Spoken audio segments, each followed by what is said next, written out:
سودا اپنی باتوں کو مولا کے سامنے پیش کرتی ہے اور سودا یہ کہتی ہے کہ جب میں مولا کے پاس گئی تو ایک مرتبہ کی شکایت میں مولا نے اپنے عامل کے خلاف لکھ کے مجھے پرچی دے دی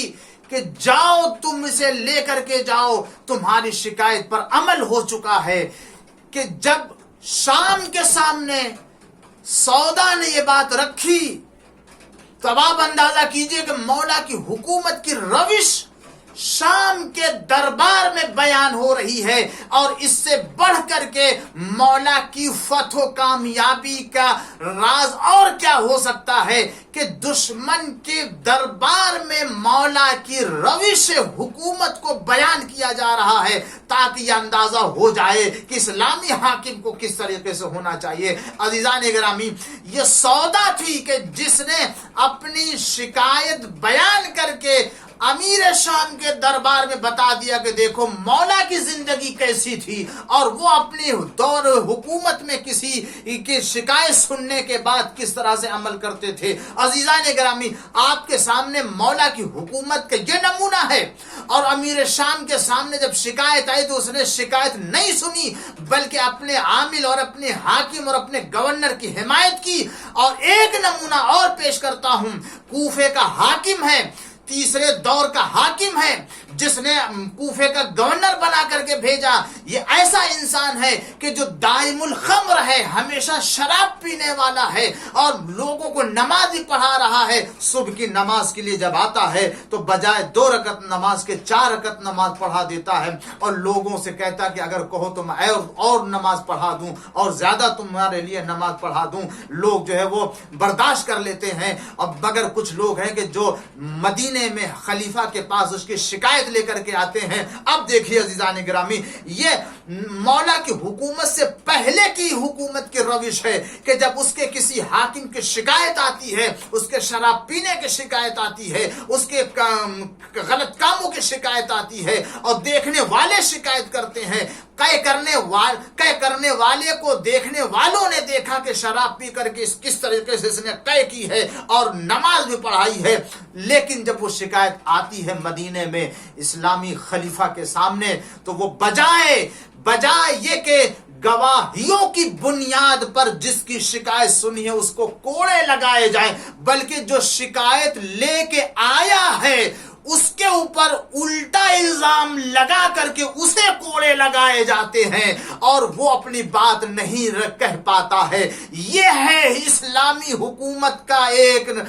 معیار، اور وہ ایک اسلامی حکومت کا معیار تھا جو اس کے بعد دیا گیا ہے۔ اب دنیا میں مسلمانوں کو یہ فیصلہ کرنا ہے کہ کس اسلامی حکومت میں اسلام کی آزادی اور اسلام میں بیان اور شکایت کی آزادی کو اچھے طریقے سے دیکھا گیا ہے۔ عزیزو، یہ مولا کی حکومت کی روش رہی، اور یہ مولا سے پہلے کی حکومت کی روش رہی ہے۔ شاید وجہ اس کی یہی ہے کہ چونکہ ان کے پاس اسلامی حکومت کا جو اقتدار آیا تھا وہ خواہش نفس کی بنیاد پر آیا تھا، اور ان کے پاس جو اقتدار اسلامی آیا ہے وہ خدائے حقیقی کی طرف سے آیا، اس لیے کہ انہیں خدا نے اسلامی حکومت کا ذمہ دار بنایا تھا۔ یہ تو خود اپنے خواہش نفس سے ذمہ دار بنائے گئے۔ تو جتنا فرق خواہش نفس کی پیروی میں اور خدائی احکام کی روشنی میں عمل کرنے والے کا ہے، اتنا ہی فرق حکومت کرنے والوں کے کارناموں میں بھی ہو سکتا ہے۔ ایک صلوات پڑھ دیجئے محمد وآل محمد۔ ورنہ اگر آپ اس تسلسل کو اور اس سلسلے کو اگر اسلامی حکومتوں میں آنے والے جو ہے وہ مثالوں کو اور مصادیق کو دیکھنا چاہیں تو بہت سے ایسی مثالیں مل جائیں گی۔ ایک طرف مولا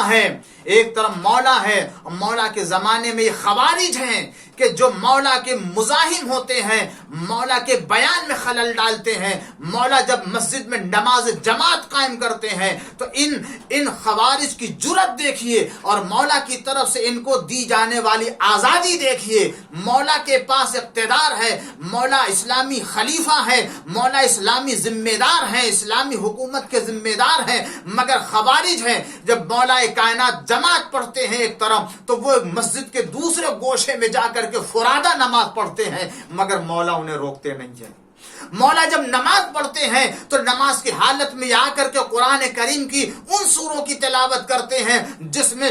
مشرک اور کافروں کا تذکرہ ہوتا ہے، وہ اپنی اس تلاوت کے ذریعے سے مولا کی طرف شرک اور کفر کی نسبت دینا چاہتے ہیں، مگر مولا نے انہیں نہیں ٹوکا، مولا نے انہیں منع نہیں کیا۔ جب مولا کائنات خطبہ دیتے ہیں تو خطبے میں شور ہنگامہ کرنے لگتے ہیں اور لوگوں کو آپ کی باتوں کو سننے نہیں دیتے ہیں، مگر مولا نے کبھی ان کو نہ ڈانٹا اور کبھی نہ منع کیا۔ ایک بات کہی مولا نے، دیکھو میں تمہارے لیے 3 باتوں کا قائل ہوں، میں تم کو مسجد میں نماز پڑھنے سے نہیں منع کروں گا،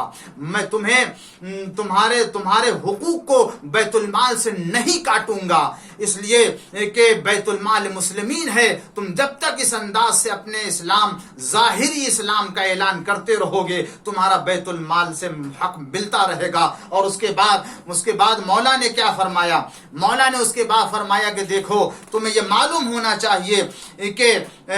جس طریقے ولا نبدو، اور اسی طریقے سے ہم تمہارے خلاف جنگ بھی نہیں کریں گے جب تک کہ تم ابتدا نہیں کرو گے جنگ کی۔ مولا کائنات نے ان کو اس قدر آزادی دے دی تھی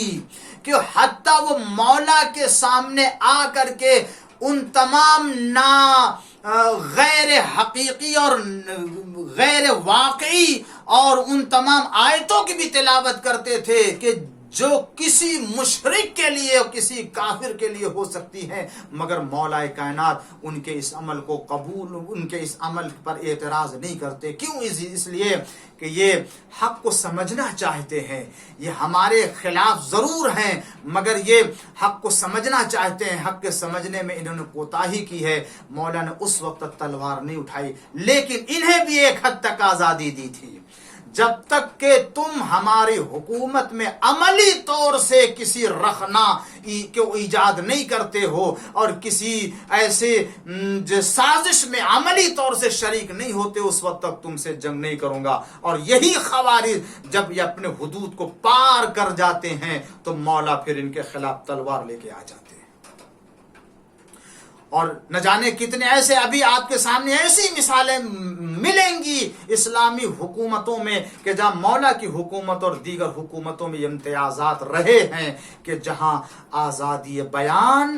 مولا کے سامنے اس قدر کہ وہ خوارج جیسے لوگ بھی آ کر کے اپنی باتیں رکھ رہے ہیں، اور وہاں ایک ایسی حکومت ملے گی اسلامی حاکم کے سامنے کسی کو آ کر کے واقعی طور سے عامل اسلامی اور حاکم اسلامی کی شکایت کرنے کی جرت نہیں ہوتی ہے، وہ اپنی زبان نہیں کھول سکتا، اور اگر وہ زبان کھولتا ہے تو اس کو کوڑے مارے جاتے ہیں اور اس کو سزا دی جاتی ہے تاکہ کبھی یہ دوبارہ اپنی زبان نہ کھول سکے۔ یہی حق اور باطل کے درمیان کا فرق ہے کہ جو اسلامی اور حق کی حکومت ہوتی ہے اس کے اندر ہر ایک کے حق کی رعایت کی جاتی ہے، اور جو اسلامی اور حق کی حکومت نہیں ہوتی ہے وہاں یک طرفہ حق کی حفاظت کی جاتی ہے اور جانبداری کے ذریعے سے وہاں حقوق معین کیے جاتے ہیں۔ اور یہی وجہ ہے کہ آج ہمارے درمیان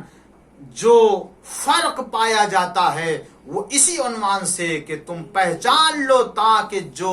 اسلامی حکومت کی بنیاد پر جو حقوق دیے جاتے ہیں وہ کیا ہیں، اور غیر اسلامی حکومت کی بنیاد پر جو حقوق متعین کیے گئے وہ ہیں۔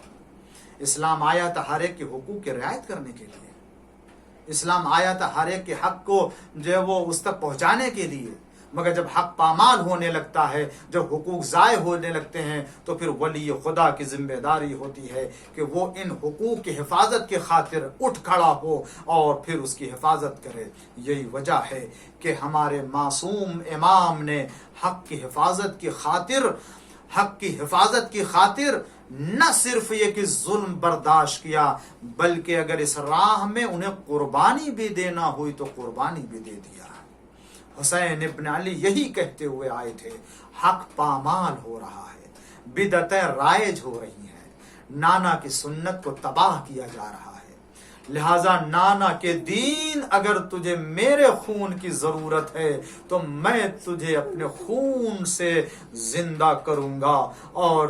تیرے اندر میں اپنی ایسی روح ڈالوں گا کہ پھر کبھی بھی